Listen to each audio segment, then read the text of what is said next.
você possa orar junto comigo em favor da vida do pastor Flávio, para que possamos nesta manhã escutar a mensagem do nosso Senhor. Deus, obrigado.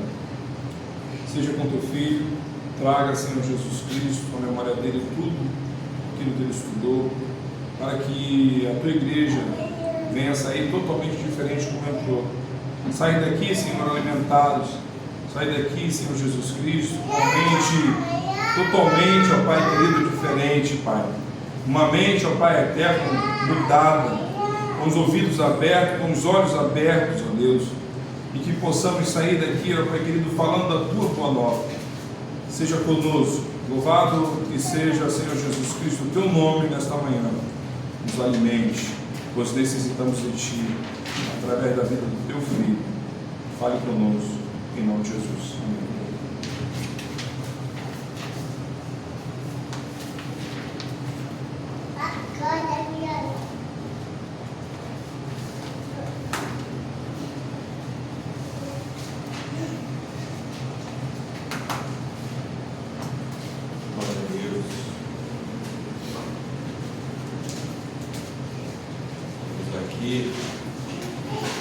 Mais um dia na presença do Senhor,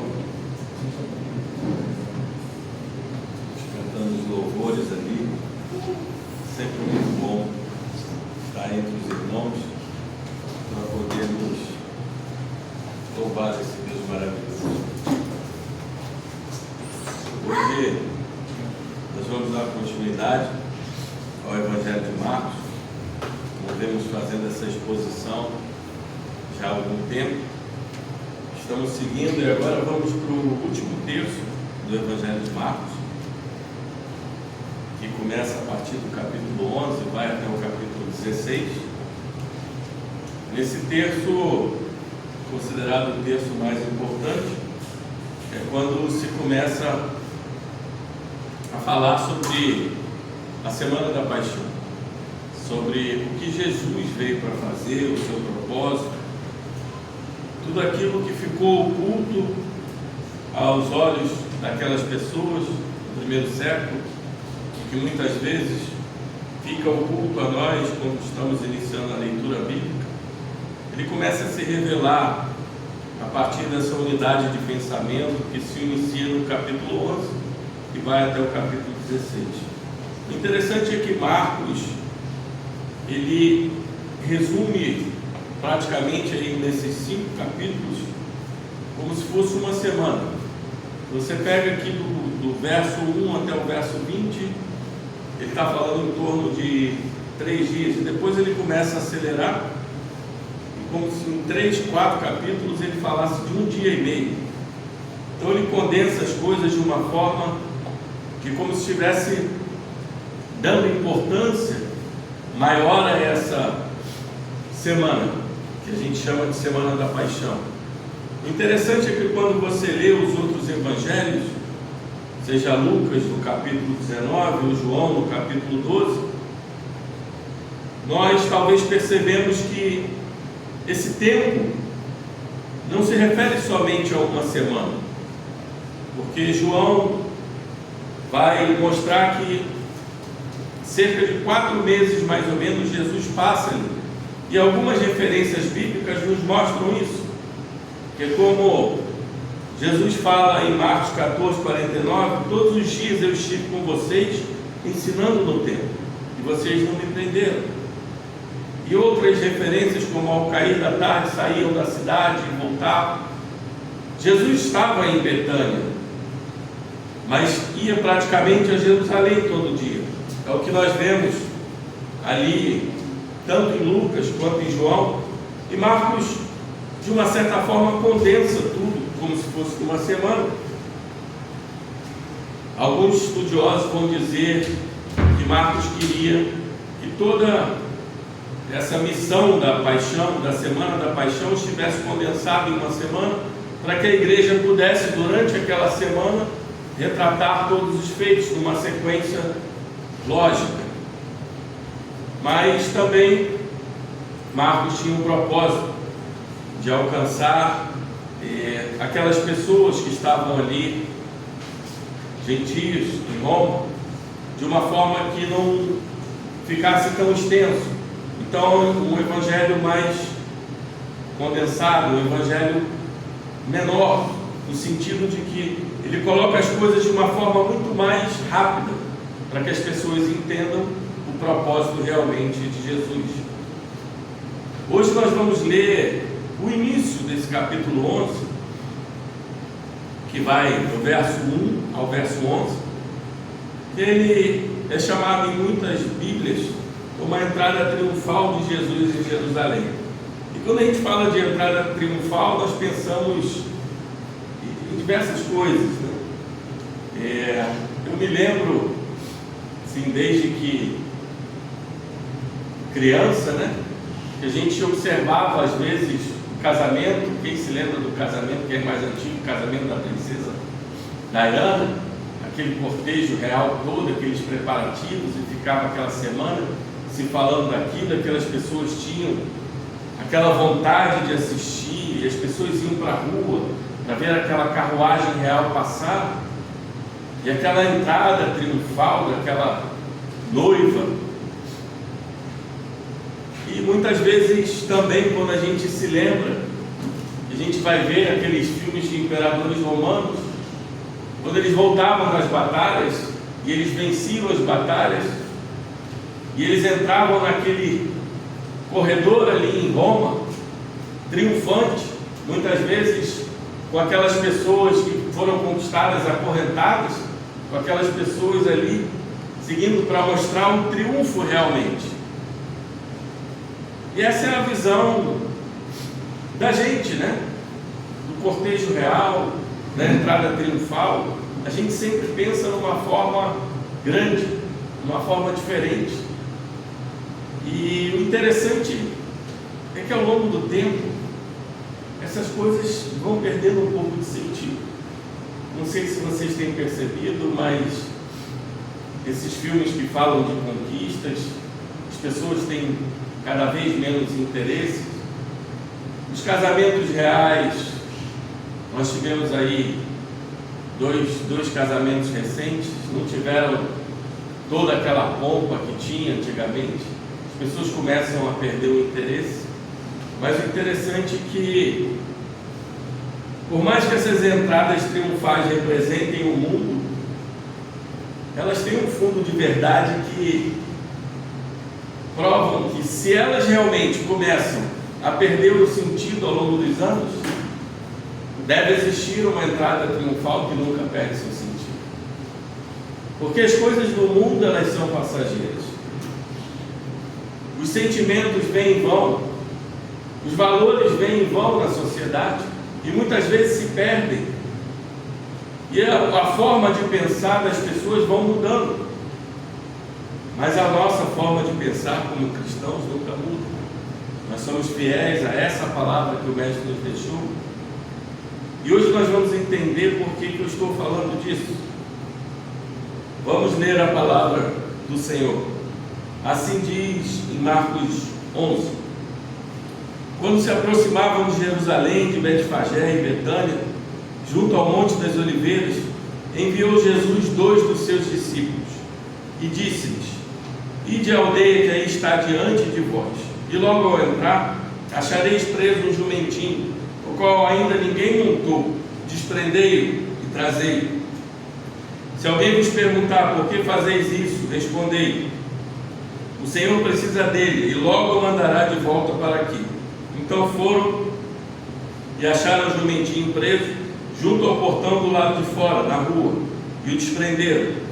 Alguns dos que ali estavam reclamaram: que fazeis soltando o jumentinho? Eles, porém, responderam conforme as instruções de Jesus. Então os deixaram ir.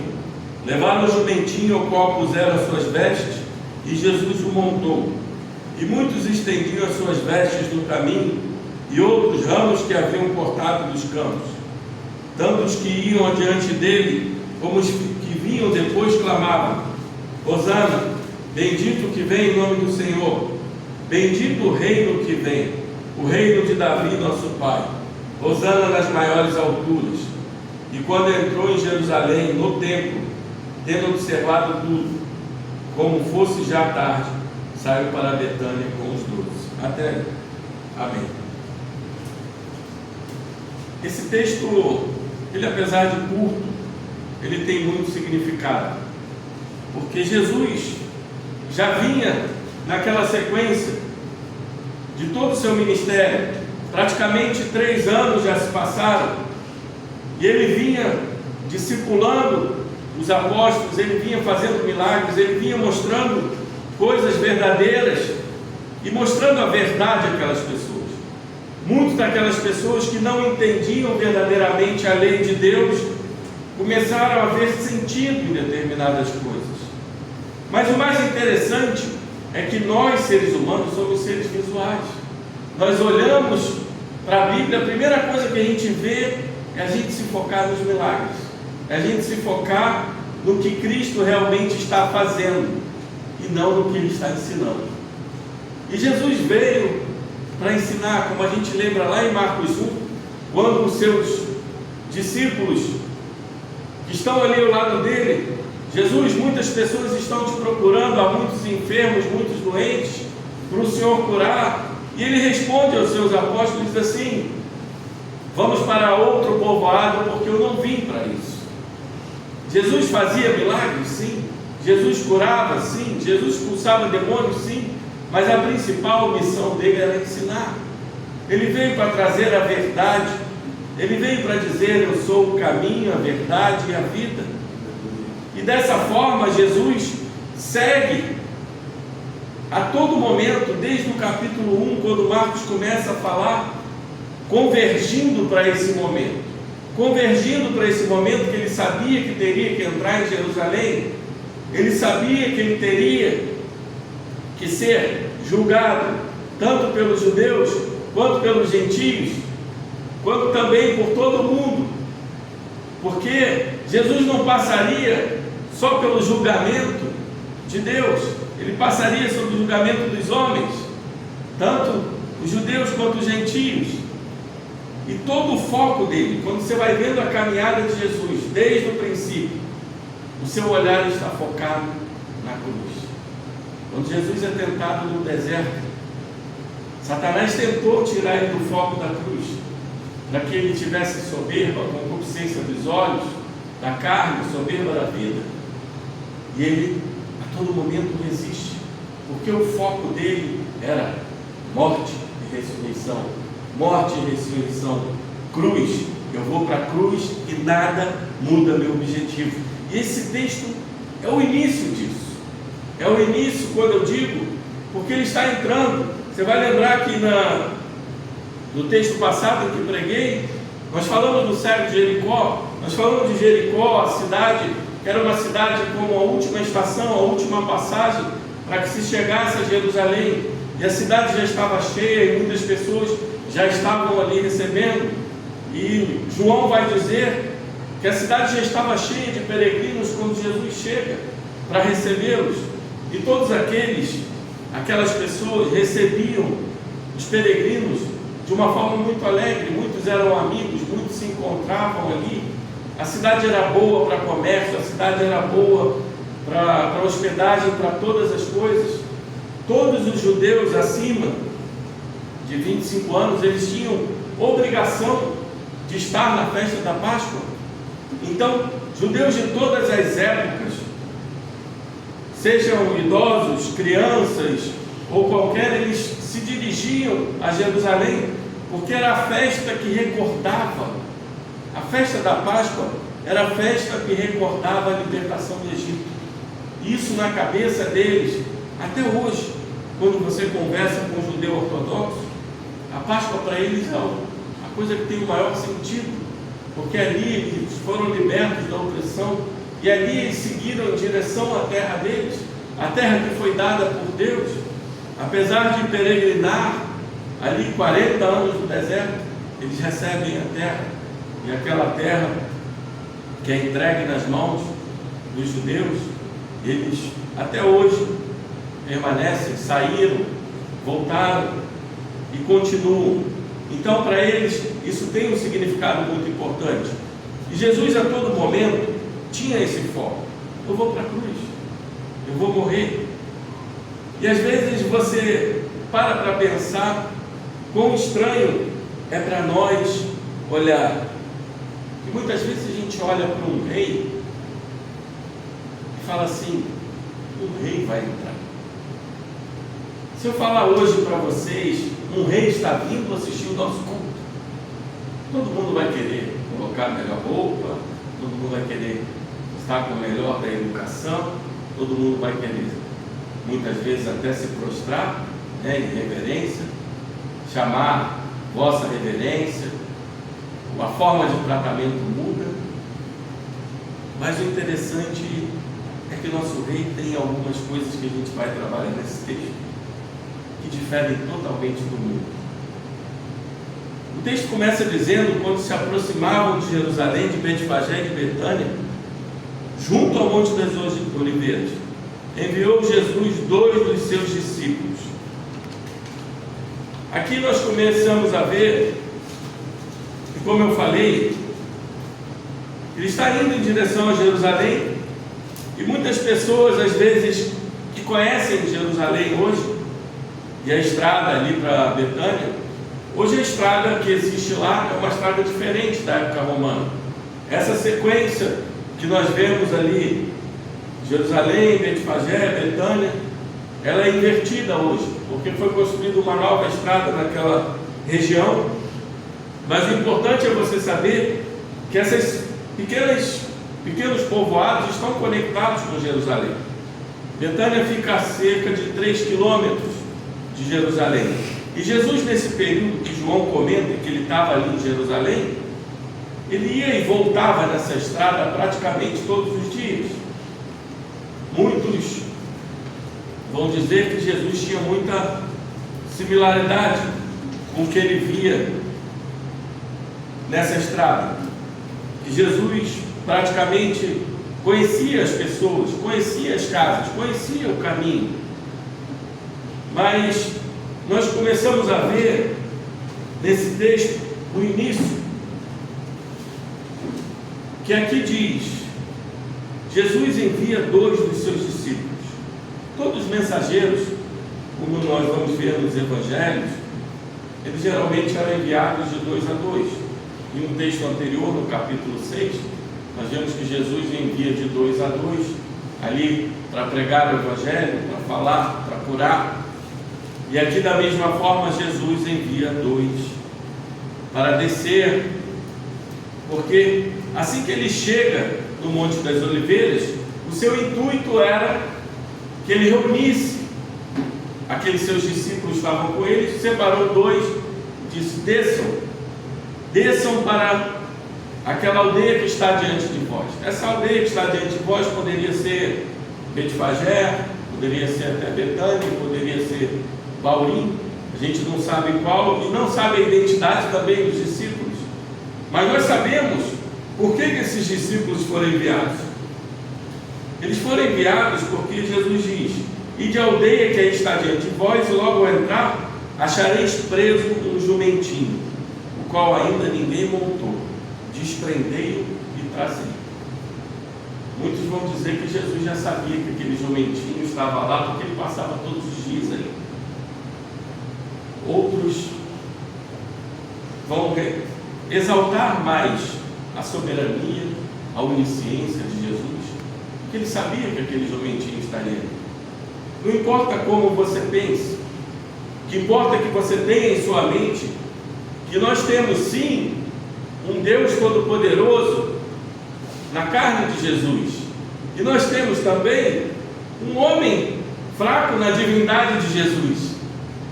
Ele era um homem Deus, ele tinha o poder de Deus, mas tinha a fraqueza humana também, as dores, as decepções, as dificuldades, coisas que todos nós temos. Mas Jesus, quando nós começamos a lembrar do Evangelho, ele sabia do caráter de Natanael antes de conhecer Natanael. Ele sabia que Lázaro estava morto, mesmo antes de chegar lá. Então, durante todo o Evangelho, nós vamos ver que Jesus, em determinados momentos, ele usava um pouco a sua prerrogativa, dada pelo Pai, de ter essas visões, de ter essa vantagem, no sentido de dizer: vai lá, que ali tem, faz isso, porque eu estou dizendo que vai acontecer.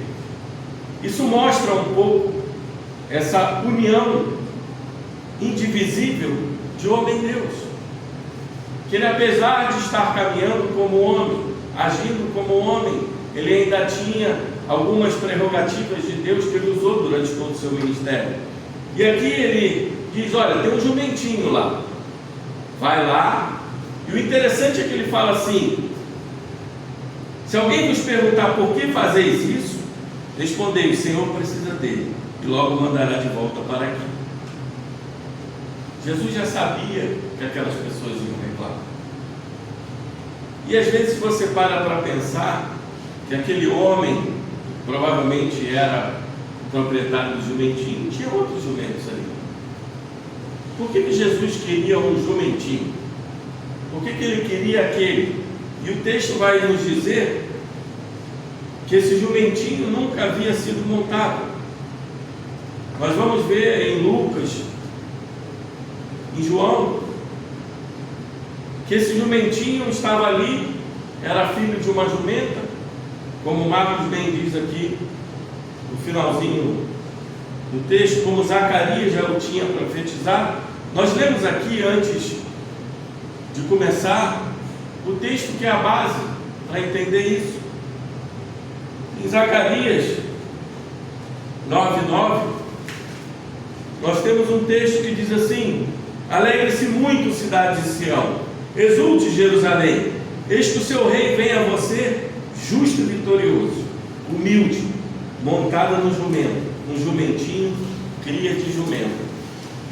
Esse texto, há centenas de anos atrás, já tinha sido predito por um profeta chamado Zacarias, e Jesus entra verdadeiramente por um jumentinho, mas não só para cumprir a profecia, porque existem outras coisas importantes aqui que nós precisamos saber, que um rei, geralmente, ele tinha a prerrogativa de pedir. Os reis, os soldados romanos, eles tinham a prerrogativa de pedir animais, e as pessoas eram obrigadas a dar a eles. E além disso, o cavalo que o rei montava, ninguém mais podia ter montado.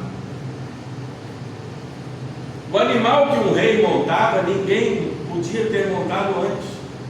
Então, quando Jesus pede esse jumentinho, ele está dando o recado: olha, o rei quer montar. E o interessante é que, por mais que esses proprietários do jumentinho talvez conhecessem Jesus naquele vai e vem, que ele sempre subia a Jerusalém, voltava para Betânia, subia e voltava, eles interrogam.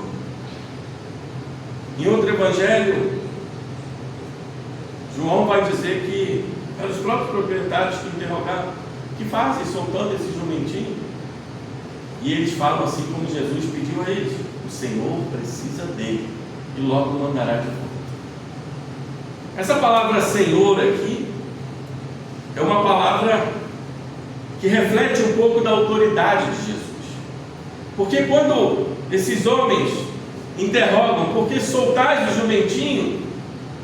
A autoridade da palavra daqueles discípulos, o Senhor precisa dele, é uma autoridade não só terrena, mas uma autoridade que vem do céu.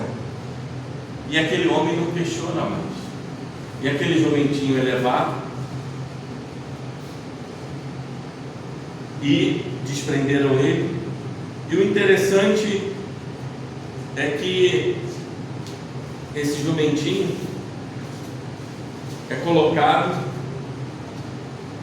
na frente de Jesus. Não sei se você já andou a cavalo ou já montou num animal que nunca tinha sido domado. Um cavalo ou um animal que não tenha sido domado, que a gente chama de cavalo selvagem, de burro selvagem, não se monta. Existe um tempo para se selar um cavalo, existe um tempo para se selar um jumento. E ele vai acostumando até que ele recebe aquela sela e ele pode montar. Mas o interessante é que ele não tinha sela e os seus discípulos começam a botar mantos para ele sentar e Jesus senta. Então a autoridade de Jesus não é só sobre os homens, dizendo, vou levar os jumentos, mas a autoridade sobre os animais. Porque no momento que ele senta no animal, o animal calmamente recebe Jesus. Isso já é uma amostra da soberania do nosso Senhor. Nós vemos trabalhando aqui nesse texto agora, esse primeiro ponto que era a soberania de Deus.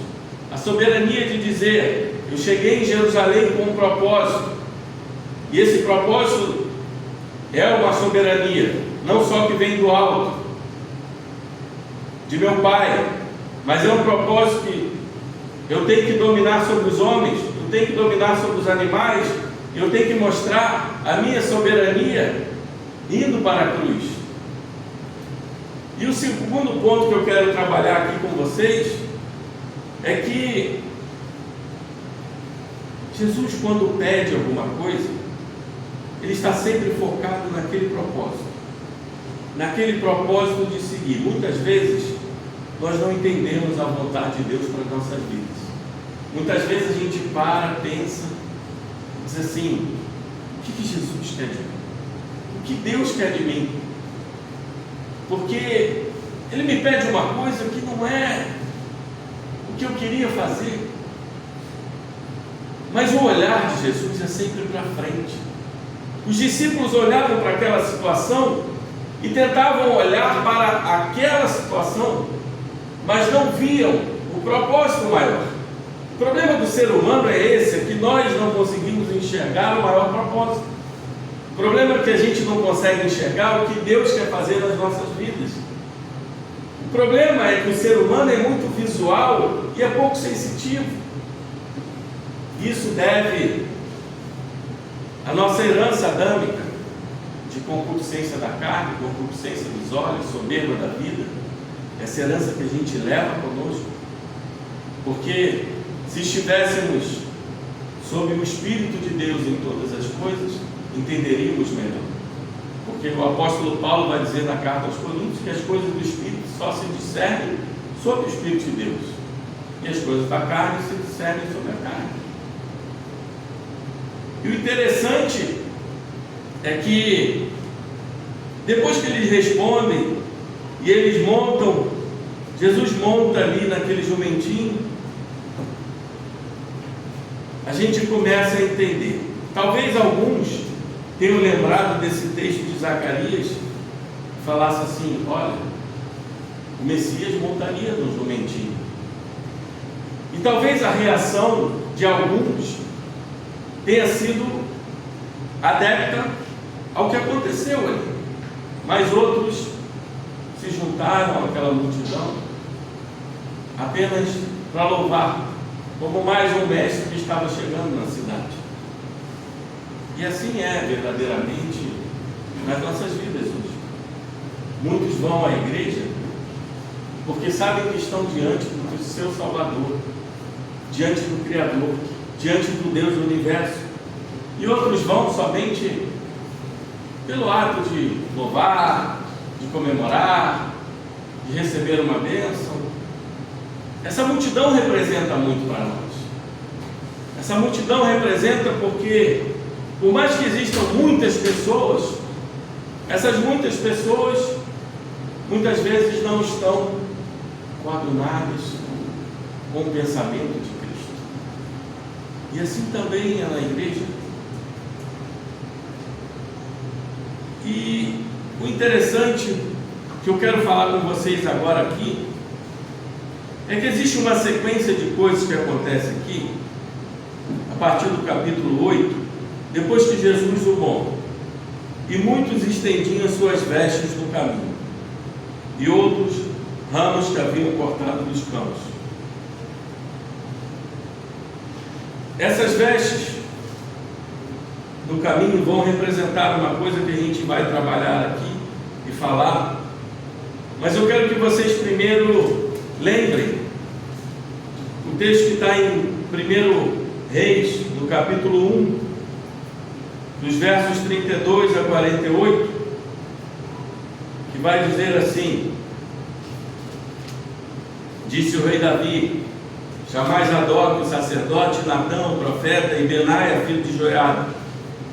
E eles se apresentaram ao rei. Disse-lhes o rei: tomai convosco os servos do Senhor e fazei montar meu filho Salomão na minha mula, e levai-o a Giom. Nesse texto, eu não vou ler todo ele, o próprio Davi, quando fala para tornar o seu filho Salomão rei, ele monta na mula de Davi e é levado a Giom, é levado para ser coroado rei. E ali estava o sacerdote, ali estava o profeta, e ali estava também Benaia, filho de Joiada. E o primeiro ponto que eu quero que você entenda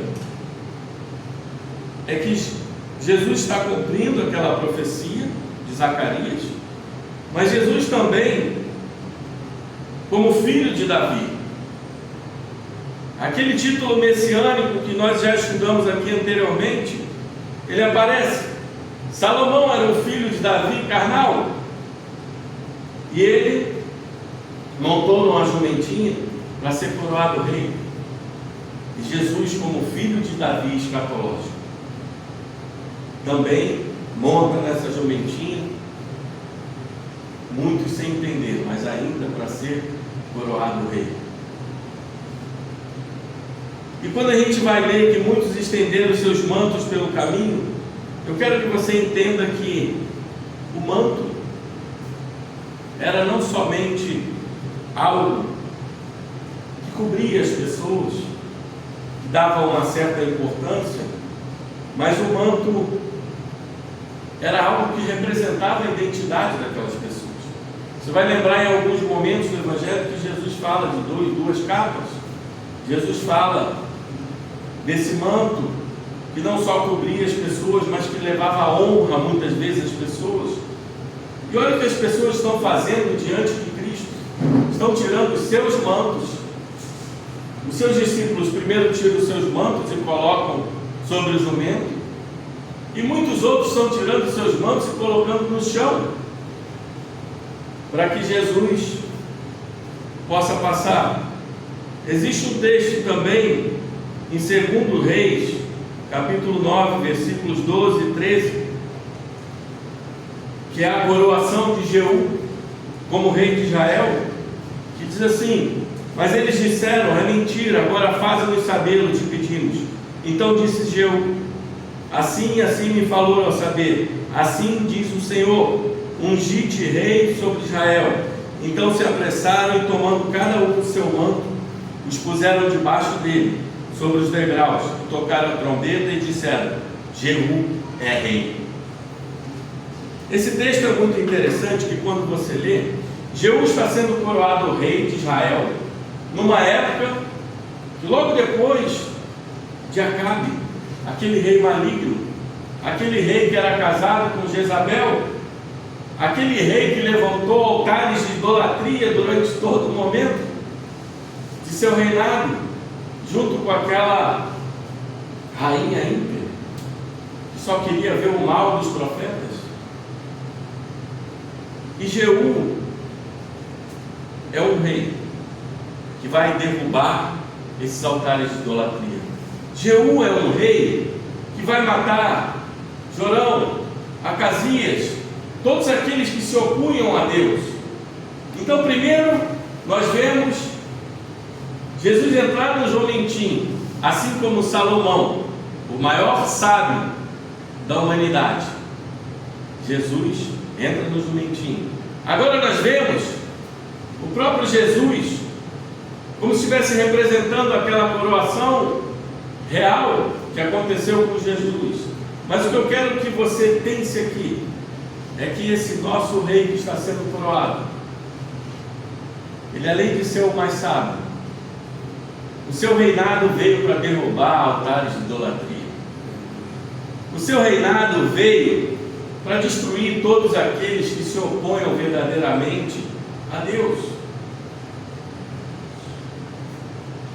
E por último, nós vamos lembrar os ramos colocados no chão.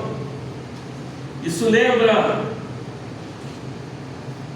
Simão Macabeu, o último Macabeu, que quando você vai ler no livro apócrifo de Macabeus, você vai ver que Simão Macabeu é aquele que institui a dinastia dos Ramoneus, e ele junta ali sacerdotes, judeus e todas as pessoas que se juntam.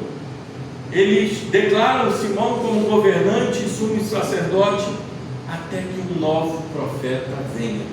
Naquele período de escuridão de Israel sem profeta, eles se reúnem e pegam Simão. Isso está em 1 Macabeus 13:51, para declarar ele governante e sumo sacerdote até que o profeta venha. E esses ramos eram colocados ali quando Simão passava. Então o filho de Davi monta no jumento. O filho de Davi, assim como o rei Jeú, ele vem para derrubar os altares de idolatria, ele vem para derrubar a falsidade, ele vem para derrubar todos aqueles que se opõem a Deus. E ele, recebendo esses ramos também, ele vem como o verdadeiro profeta agora, o profeta da verdade, o verdadeiro governante, aquele sumo sacerdote que era tão esperado. Essa sequência, como a gente falou, veste no caminho, os ramos cortados no campo, montado, representa isso que nós falamos. O filho de Davi montado no jumento, um rei que vem para derrubar os altares de idolatria, que vem para derrubar toda a oposição contra o reino de Deus, mas que principalmente passa a se tornar o grande governante, o grande sumo sacerdote.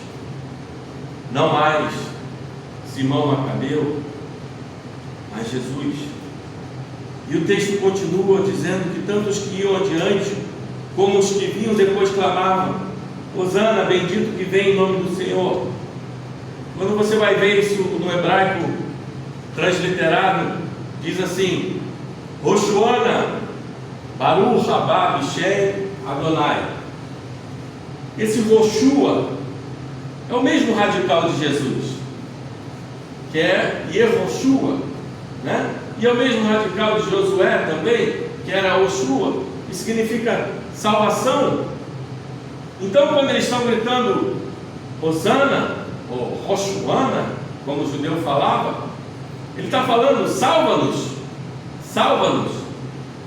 Mas você tem que parar para pensar, como a gente já comentou várias vezes aqui, muitos ali estavam pensando numa salvação de libertação do jugo romano, uma salvação daquele Messias que viria como rei conquistador, mas não como rei conquistador como a gente o conhece, mas um rei conquistador que teria que derrubar o Império Romano e libertar, assim como Moisés libertou eles do Egito,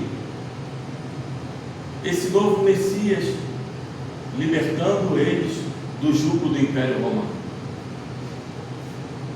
É importante você pensar nisso, porque quando existia a festa da Páscoa no primeiro século, os imperadores romanos e os governantes romanos, eles ficavam preocupados, porque eles sabiam que essa data era tão importante para os judeus, que eles esperavam um novo libertador. Então a guarda era redobrada, a guarda dos romanos era redobrada na festa da Páscoa, porque eles sabiam que poderia surgir qualquer insurgência de libertação do Império Romano, e a cabeça deles estava muito moldada. E esse Hosana, ele representa o Salmo 118. Quando você vai olhar nos versos 25 e 26, está lá escrito. E esses salmos de 113 a 118 eram os salmos chamados de Halel. Os salmos de Halel, eles eram sempre entoados na Páscoa. Então, você vai entender que que aquelas pessoas estavam com essas palavras muito frescas na cabeça. Era a época, ali a Páscoa chegando, e eles, na cabeça deles, pensando assim: será que esse é o homem que veio para nos salvar? Porque ele está entrando. E muitos, às vezes, talvez estavam gritando sem nenhum sentido, mas lembrando somente do salmo. Outros conheciam Jesus. Acredito que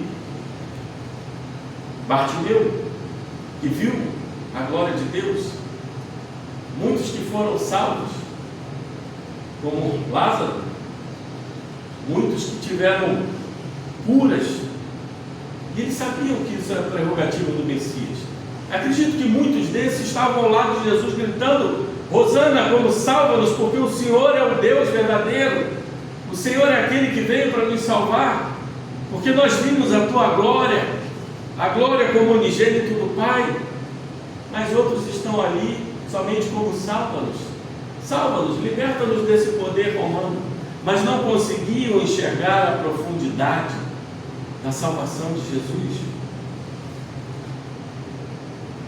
Essa frase, bendito que vem em nome do Senhor, nesse Salmo 118, um dos salmos de Halel, era uma saudação para todo peregrino que entrava em Jerusalém na época da Páscoa. Todo aquele que vem em nome de Deus, que seja bendito.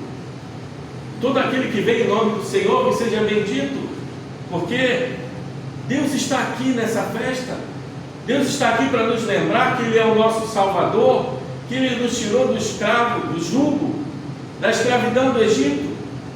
E esses homens que ali estão esperando ouvir: bendito que vem em nome do Senhor. Mas esse texto tem uma coisa que deixa muitos intrigados, que diz assim: bendito o reino que vem, o reino de Davi, nosso Pai, hosana nas maiores alturas. Aqui existe como se fosse um paradoxo, porque, como eu falei, muitos poderiam já estar enxergando Jesus como Salvador, como o verdadeiro Salvador de suas vidas, e outros não. E quando eles falam aqui, bendito o reino que vem, o reino de Davi, nosso Pai, alguns estão declarando verdadeiramente isso que eu acabei de falar. O reino de Davi é um reino de quê? É um reino de libertação. Davi é considerado um grande libertador para o povo de Israel. Você vai lembrar que Davi conquistou batalhas e batalhas, foi o maior rei de Israel. E eles pensam que, assim como Davi libertou Israel dos filisteus, daqueles povos que oprimiam, eles começam a dizer: bendito que vem o reino de Davi, nosso Pai, hosana nas maiores alturas. Interessante é que o paradoxo aqui é que eles falam de um reino terreno libertador, mas eles falam hosana nas maiores alturas. Hosana nas maiores alturas é uma aclamação ao reino dos céus, é uma aclamação a dizer: Senhor, salva-nos. Nós sabemos que o reino é de Davi, mas nós precisamos da tua salvação. E quando, para terminar a explicação desse texto, quando chega aí no verso 11, Jesus entra em Jerusalém, mas ele não entra em Jerusalém para ficar passeando. Jesus entra em Jerusalém direto no templo. Jesus vai direto no templo. Isso é um recado para nós, meus irmãos, porque muitas vezes nós achamos que o nosso Deus não vê as coisas que acontecem nos templos. Muitas vezes nós estamos parando e pensando que Jesus está mais preocupado com as coisas do mundo que estão acontecendo, a iniquidade, a impiedade, do que as coisas que acontecem na igreja. Mas se você for ler a palavra de Deus, a igreja será a primeira a julgar. E nós sabemos que naquele tempo, o templo de Israel era um tempo que aconteciam muitas abominações, de vendas, abominações de religiosidades, abominações de sacerdotes estarem dentro do templo cultuando outros deuses, assim como na época de Ezequiel. Todas aquelas abominações, Jesus se dirige ao templo. E olha que interessante que aqui diz assim: quando entrou no templo, tendo observado tudo. A palavra para templo aqui é hieron no grego. Hieron quer dizer todas as câmaras dos templos, o pátio dos gentios, o pátio das mulheres, o pátio das curas, dos sumos sacerdotes. Ele olhou tudo. E ele sai e volta para Betânia com os 12. Quando eu digo assim, que Jesus ele sempre tem um foco, ele olha sempre para frente. Ele olhou para o templo, ele observou. E a palavrinha aqui no grego é observar tudo. Olhar de um lado para o outro, olhar as pessoas, olhar os sacerdotes, olhar as mulheres e os gentios. Porque ele sabia que no dia seguinte algo aconteceria. E ele sai e se retira. Porque existe um tempo para as coisas acontecerem. Existe um tempo para que as coisas aconteçam na nossa vida, na vida da igreja. Mas o que eu quero lembrar a vocês é que esse texto tem algumas considerações, algumas aplicações que a gente precisa lembrar para terminar. Primeiro, Jesus começa a inverter o segredo nesse ano. Aquele segredo que ele pedia, falar assim: não fale quem eu sou, esconda isso, esconda aquilo, apenas ser presente ao sumo sacerdote, não fale para o povo quando ele fazia as curas. Agora, ele precisa se declarar que ele está entrando como rei em Jerusalém. Mas o interessante é que ele entra de uma forma que os próprios fariseus vão dizer assim, em João 12, verso 19: de sorte que os fariseus disseram entre si: vede que nada aproveitais, eis aí vai o mundo após ele. No texto de Lucas também vai dizer que os fariseus estavam dizendo assim: olha, estão dizendo que o Senhor é o Salvador, repreende. E Jesus vai dizer para eles: se eu repreendê-los, até as pedras clamarão. Eu tenho que entrar assim. Mas o interessante é que João vai dizer que eles assim: de nada aproveitais. Porque talvez aqueles fariseus não olhassem que aquilo fosse uma ameaça. Porque se fosse uma ameaça realmente, ele estivesse entrando como rei, dizendo: eu vou tomar o poder, ele seria preso pelos romanos. No julgamento deles teria sido falado isso. Mas ele entra de uma forma que ele é declarado rei, mas ao mesmo tempo ele não perturba a cabeça dos fariseus, a ponto de eles dizer: nada aproveitais, isso aqui não é nada, vamos voltar para o que a gente está fazendo. Então Jesus começa a mostrar: olha, eu sou o Messias, eu montei no jumento, mas eu estou entrando em paz. Um rei, como eu falei aqui, quando entrava conquistando, ele entrava com aquele inimigo dominado, com aquelas pessoas escravizadas atrás dele, com aquele todo cortejo de cavalaria, com tudo aquilo, e ele entrava bramando a espada. E aqui não, aqui ele entra em paz, sentado no jumento, cumprindo aquela profecia, mas para mostrar que ele é um rei diferente. Ele é um rei que não tem problema com a pobreza. Ele é um rei que não tem problema com a humildade. Ele é um rei de todos. Ele está no meio do povo. Ele está demonstrando que ele tem que pegar um jumentinho de alguém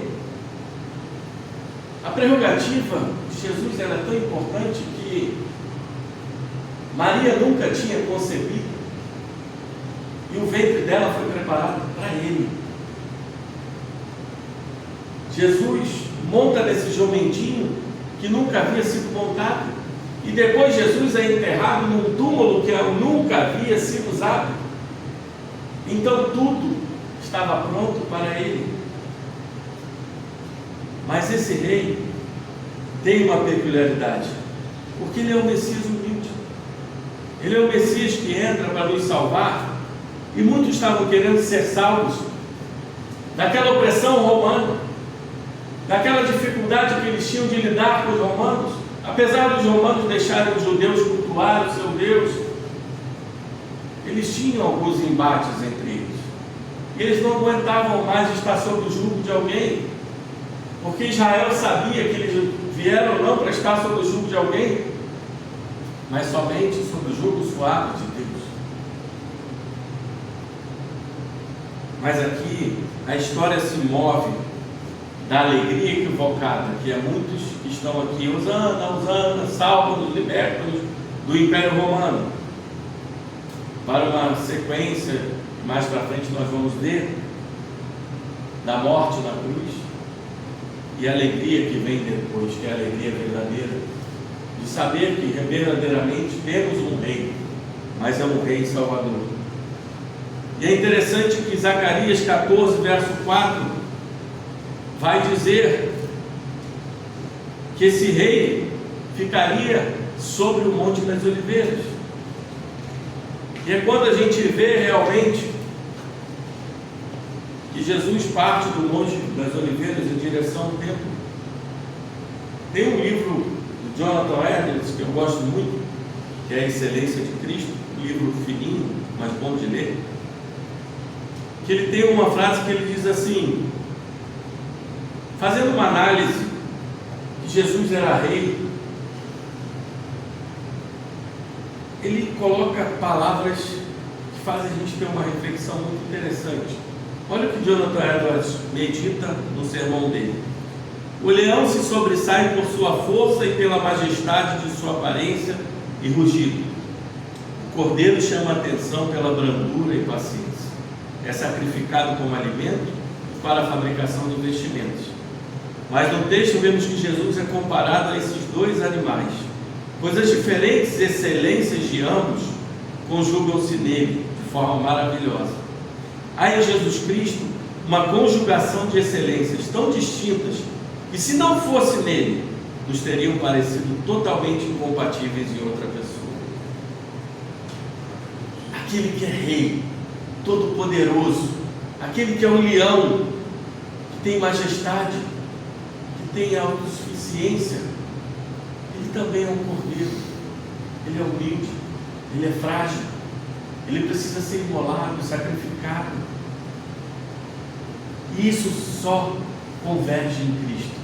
Ele é um leão, ele é um cordeiro, e ele entra em Jerusalém justamente como um cordeiro manso, mas com a autoridade de um leão. Que quando ele fala, diz que o Senhor precisa daquele jumentinho, a autoridade dele está sendo mostrada. Quando ele monta naquele jumentinho selvagem, e o jumento não se mexe, ele demonstra a sua autoridade. Quando ele entra na cidade e aqueles que gritam, Hosana, bendito que vem em nome do Senhor, ele está sendo aclamado como o rei que veio verdadeiramente para libertar, por causa da sua autoridade, o leão da tribo de Judá. Mas ele entra no seu pensamento como o Cordeiro Santo, aquele que precisa ser imolado, aquele que precisa ser julgado por homens, judeus e gentios, e ser julgado ainda no tribunal de seu Pai. Todos aqueles pecados, tudo aquilo que ele veio receber como cordeiro, apesar de sua autoridade de leão, ele entra nessa cidade, a cidade santa, para que ele pudesse, não como um rei que entra triunfante no seu cavalo, mas um rei humilde que entra no seu jumentinho para dizer: eu venho para libertar, mas o meu propósito de libertação é uma libertação muito maior, que vocês só vão enxergar quando olharem verdadeiramente para a cruz, quando olharem verdadeiramente para o que eu vou fazer na vida de vocês, porque a verdadeira Páscoa ainda está por acontecer. A verdadeira Páscoa não foi aquela que eu libertei vocês do Egito, para que vocês fossem libertos de um povo que oprimia vocês. A verdadeira Páscoa ainda há de acontecer por aquele que vai morrer pelos nossos pecados e nos libertará da opressão para sempre. Porque por mais que venham reinos, governos, ditadores, o cristão sempre será livre em Cristo. Por mais que ele seja oprimido, ele seja julgado, açoitado, preso, difamado, vilipendiado, ele ainda fala: eu sou livre em Cristo. Essa é a verdadeira Páscoa. Esse é o verdadeiro libertador. Esse é o verdadeiro leão da tribo de Judá e cordeiro santo imolado.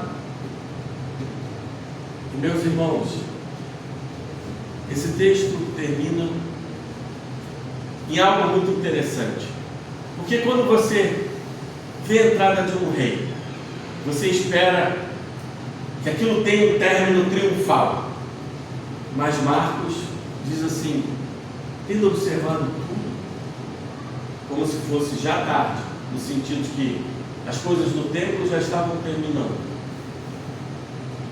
saiu para Betânia com os 12. Jesus, em seu coração, reuniu tudo que precisava, olhando para as pessoas, para o templo, e sai. Ele termina esse momento como um Messias humilde, em que coisas grandes virão a acontecer. E assim como eu falei, assim é em nossas vidas. Às vezes nós estamos na caminhada com Jesus e Ele para e fala: vamos acalmar um pouco, que coisas grandes ainda virão pela frente. E nós temos certeza que nas próximas pregações, a igreja, você que está nos assistindo, há de entender essas coisas grandes que surgiram.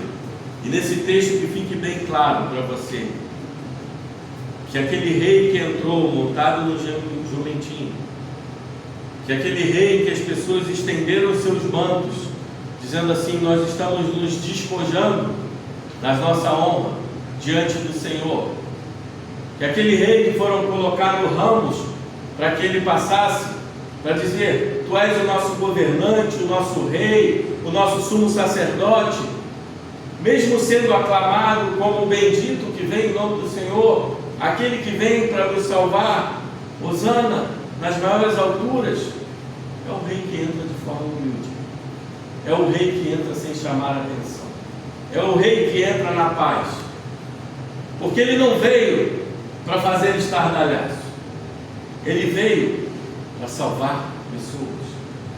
E essa é a mensagem dessa entrada triunfal, a mensagem de que muitas vezes nós esperamos uma entrada triunfal no sentido de acontecer algo majestoso no seu final, e esse texto nos termina com um ponto de interrogação, porque Jesus parou, olhou o tempo e voltou, porque coisas grandes ainda estão por vir. E assim será com as nossas vidas, até que a gente pense na verdadeira entrada triunfal de Cristo, quando Ele vier em glória para levar a sua igreja.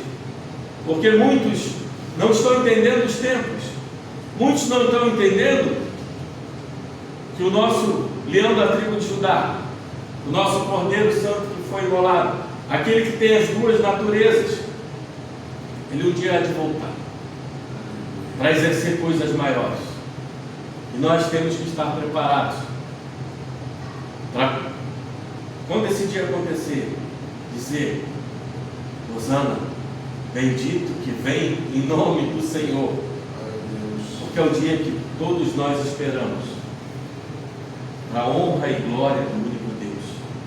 Amém. Senhor, obrigado mais uma vez por esse domingo, pela tua palavra, pelo teu amor derramado sobre a tua igreja. Às vezes nós nos deparamos com um texto assim e olhamos para a sua entrada em Jerusalém e não observamos o quão é importante nós atentarmos nas minúcias do texto, em que o Senhor nos mostra o quanto o Senhor é rei. Porque o verdadeiro rei não é aquele que governa e oprime as pessoas. O verdadeiro rei é aquele que serve. O verdadeiro rei é aquele que vem para nos libertar.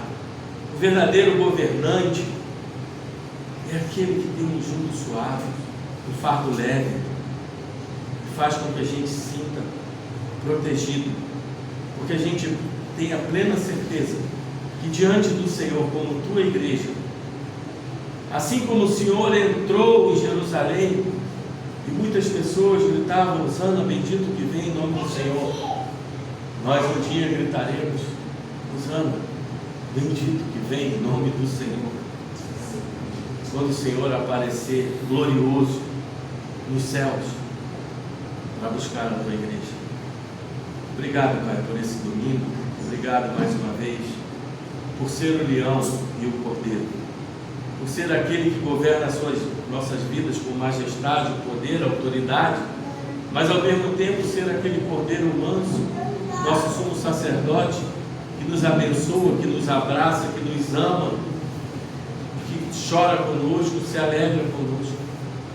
Obrigado porque essa excelência só está em Ti, o verdadeiro leão, o verdadeiro cordeiro.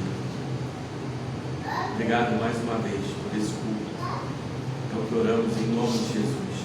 Amém.